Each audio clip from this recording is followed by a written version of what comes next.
Hello everyone, welcome to the MadisonPrepZone.com Scoreboard show here on Week 1 Football Friday night. Rob Hernandez along with Dennis Semron.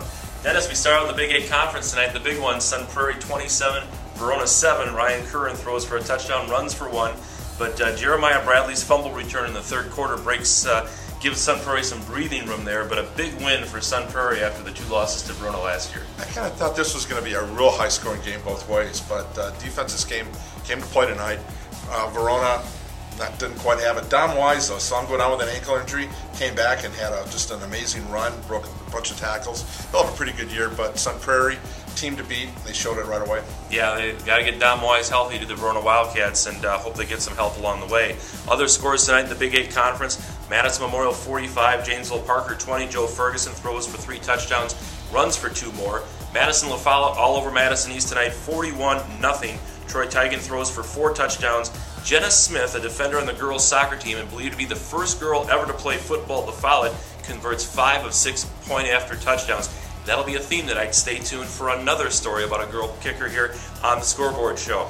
Madison West 35, Janesville Craig 20. Alex Brown throws for 183 yards, 2 touchdowns on just 7 completions. So a big night for the quarterback. But Dennis, Madison schools win 3 games on opening night. When's the last time the 3 city schools have won all in the same night? You know, and tonight you only get 3. Right. It's been that way for the last few years. One team will kind of rise to the occasion, in East or maybe a LaFollette. Memorial, the last year we had a couple of years with West. Memorial, it was great to see that offense. We predicted, it's going to be a very high-scoring offense. Joe Ferguson came right back, and we had a good night.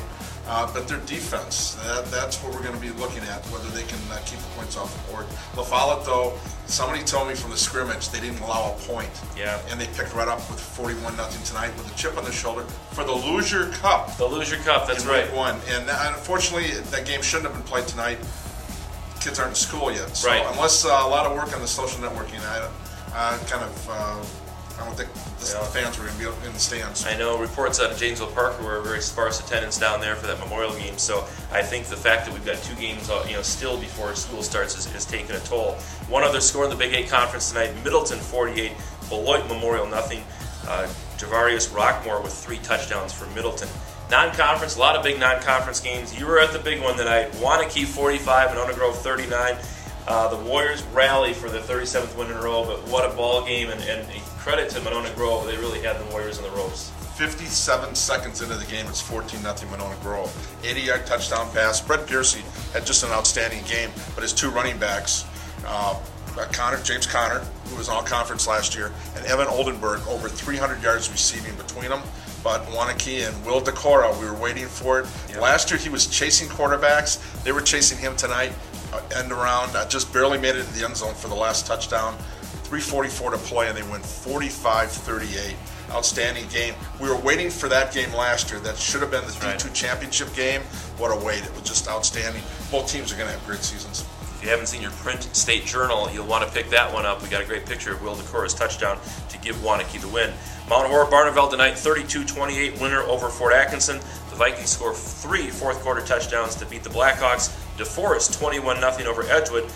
Quarterback Kyler Gillett, 15 of 20, 182 yards, 2 touchdowns. But Dennis, the Norskies pitched 5 shutouts last year. They start out this year with another one.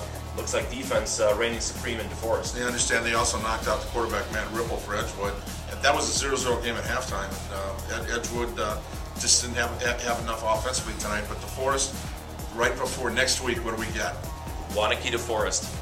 And boy, with all the points tonight, I don't know. That'll be interesting because I believe DeForest is going to be able to put some up. Brett Minnick had a great night, over 100 yards receiving for the Norskies. It'll be a fun one to look forward to next week. Still scores from this week also involving Badger Conference schools. Reedsburg 28, Oregon 7 tonight. Stoughton 28, Portage 21, Monroe 17, Sauk Prairie 0, Milton 48, Baraboo 0.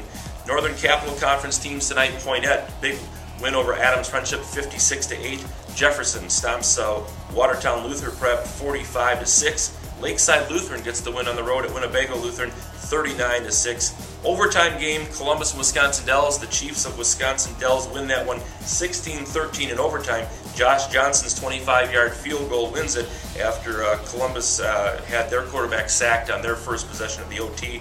McFarland 21, Lodi 14. Spartans seem to have Lodi's number. Is that 4 years in a row? I think you're right. And that's just a great interconference game between the Rock Valley and the Capital.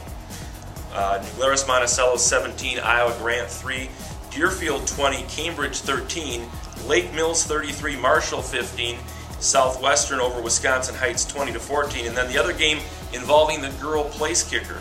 Orfordville Parkview tonight 55-7 over Belleville. Mackenzie Brenneman hit 7 of 8 conversion kicks for the Vikings.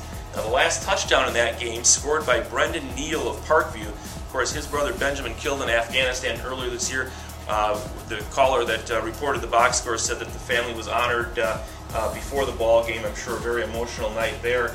But neat to see a lot of things. Parkview hasn't had a ton of success in football. They obviously went to state in baseball last spring. Dennis, you were there for that. But it looks as though they got things righted on the football field. A strong junior class, and it's going to carry over to football. And there's something to be said for success in one sport, how it carries over. Waunakee is just a great example of that. A lot of games around the area today, too. I was down at Darlington where Platteville looked really strong. Some big kids down there for Scott Stotts and the Hillmen. They're all over Darlington this afternoon, 45-19. All those scores and more on MisconsinPrepZone.com, and of course in your print edition of the Wisconsin State Journal Saturday morning. For Dennis Semrau, I'm Rob Hernandez. Thanks for watching. We'll see you next week.